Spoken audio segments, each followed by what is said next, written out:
stop pushing. I can't take this anymore. The concert venue is packed tight. A man behind me keeps pressing into my backside. I'm wearing a mini skirt today with a thong underneath, and it only makes the situation worse. He lifts my skirt and presses himself against my hip.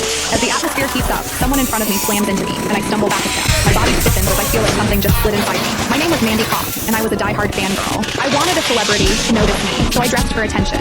I wore heavy makeup and made sure nothing about me went unnoticed. My low-cut top revealed a wide stretch of skin, and my chest bounced with every step. I paired it with a mini skirt that barely covered my thighs and sexy white stockings which hugged my legs. But when I arrived, reality hit. The concert venue was packed so tightly I couldn't move, and the crowd swallowed me whole.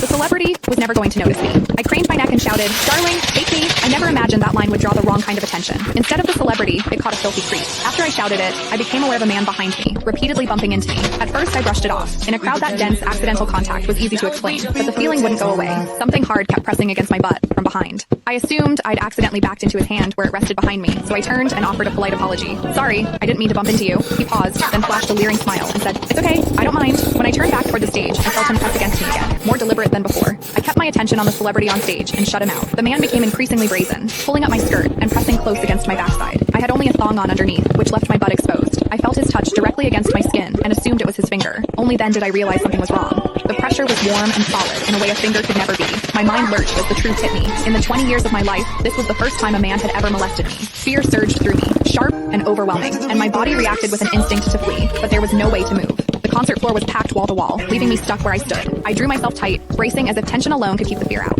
As I did, my hips closed around the man's so-called finger, trapping it between my cheeks. An unfamiliar sensation followed, and warmth rose to my face. What confused me was that I didn't recoil from it. There was a muted comfort to it, and against my will, it sparked a faint sense of expectation. The man behind me seemed to take it as a signal. He moved in closer, repeating the motion until the intrusion was unmistakable. I had lived a sheltered life as a college student, and now I was being toyed with by a stranger while surrounded by people. Shame surged within me without warning. I felt the urge to sob, but my throat closed, and my voice deserted me. Worse still, the pressure forced my thong inward and sent a restless, prickling discomfort through my body that wouldn't fade. A quiet, involuntary sound escaped me, and the embarrassment followed instantly. I gathered myself and strained to suppress it, holding it down until my throat tightened. The blaring music and the screams around me drowned everything out. With every eye fixed on the stage, no one was aware of what was happening to me. At the same time, the intensity continued to rise, touching something deep inside me. I bit down on my lip as cold sweat traced my spine.